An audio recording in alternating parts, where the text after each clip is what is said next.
June is Men's Mental Health Awareness Month, and today we are focusing on the mental health of young men. From loneliness and anxiety to the pressures of social media and the threat of AI, many young men are struggling in silence. Joining us to help break this all down is psychotherapist, author, and founder of the Mental Wealth Network, Tom Kersting. It's so great to see you. Good to see you. He's also my workout buddy. Yep. I know, you guys see each other at the gym. And you're just getting bigger, I'm not. Well, you got to start working out with me. I know, it's a good point. Or big Hold up. Also, being bigger than you is not too It's like it's a very low bar. But working out is a great mental reliever. It is. It's actually, you know, there's some science that says that especially cardiovascular exercise is more effective for treating the symptoms of anxiety and depression than medication. Yeah, I believe it. So you and I are both dads. Both have kids, different ages. How can you tell that your son is going through mental health issues, whether it's they're 10 or they're 25? 20, Yeah, if we talk about like the young men, all right, even like teenagers going into into early 20s, the signs are all there. There's a lot of withdrawal in the household. You'll see what I see at my private practice. I see a lot of young kids going off to college and they're partying and they're flunking out. Now that triggers more of the anxiety, and it's this sort of cyclical effect. So if you're a parent and you can't get through to your young adult child or teenager and they're always in the bedroom and they're not coming down for dinner, and you start to see a dip in being interested in activities they were once interested in grades, those are all warning signs. Yeah.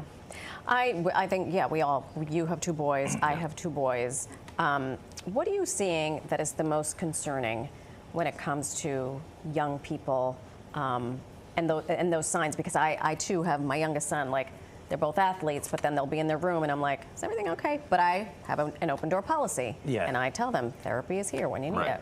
Yeah, so for me, for many years, I wrote the book Disconnected. It's all about screen time. That's a biggie, all right? So we hear about, what screen time does, being on social media, how it's getting into these kids' heads. But look at it like this, all right? If a kid is spending, a young adult, spending 8 or 9 hours a day, which is the average amount of time, what are they not doing? Right. What are they not doing? They're not engaging with their families, right?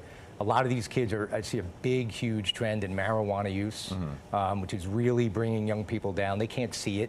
It's become socially acceptable, and that just accelerates, depression, anxiety, loneliness, and just a lack of worth. So those are the big things I'm seeing. And if we can get kids to the gym with me and you, that's right, and out of their bedrooms, they'll be much better off. Why isn't that happening though? It doesn't seem like that's too hard for parents to say, like, hey, let's go outside. Why isn't that occurring more often, you think? Because they start so young now when they get that first device, 10 years old, and they just get sucked into it. Now you have many years, and then once the warning signs come out, they've already got like multiple years. They're already addicted. Of like hypnotism, it's already, totally addicted to it. And it's like trying to undo something, that's been cemented in them for so long. It's a very challenging task.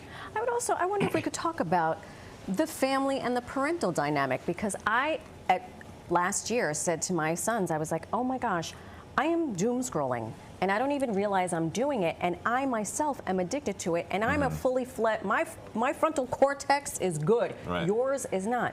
How do we hold the adults accountable? Because we play into this as well, and I will just say very quickly, my son's in college, he has 3 friends who were straight A students, one of them was the valedictorian, failed out of their first year of college. They had no coping skills, zero coping skills. So I know I asked you about 17 questions just now. So the parents, we got to lead by example. Yeah. That's number one. So when we're at home, let's say the kids aren't in college, we have to monitor what we're doing, right? So if we're like buried in our own devices, we're not engaging with our own kids. And especially for younger kids, the biggest predictor of their mental health outcomes is the relationship that they have with their parents. If mom's in the bedroom, dad's doing his thing, Susie's in her bedroom, and Johnny's in the basement playing video games, is that really a relationship? I do love that all kids are named Johnny and Susie, though, and hypotheticals. I know. My kids are 8 and 10. They still kind of listen to me.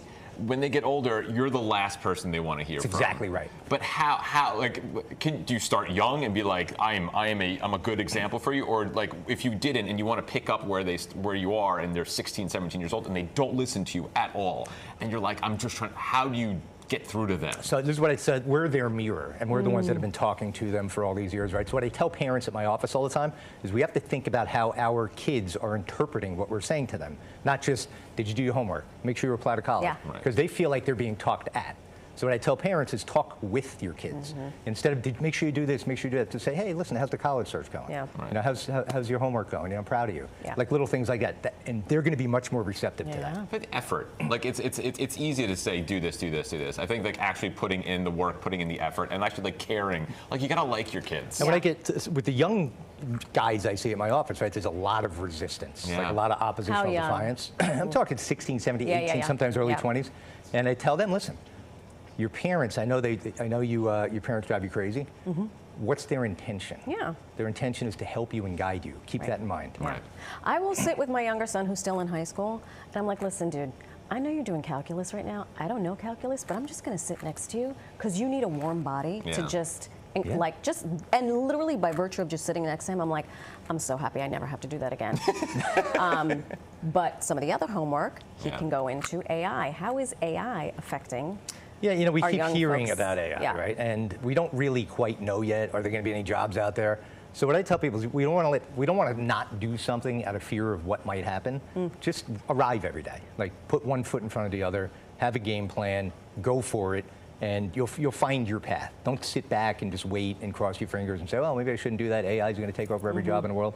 I do worry about AI though. Yeah. I think it's got some good elements, but I'm concerned Especially about with it. relationship, you talk about the isolation too. It's like a lot of these teenage guys, they don't need to go out and meet somebody. They can just date an AI bot or something. Like they can stay in your room. I mean, that's it. Like that's detrimental to your Oh my social God. abilities. Yeah, and no wonder why there's a birth rate deficit Right. in the United States, Yeah. and young people are getting married much later.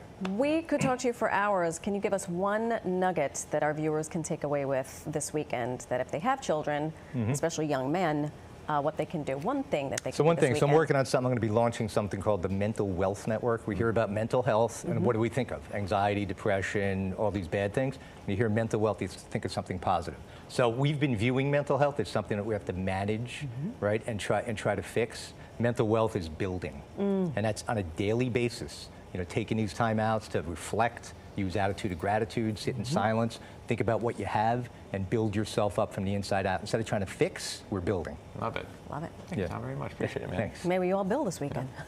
For more mental health advice, follow Tom on Instagram at @TomKersting_. Yep.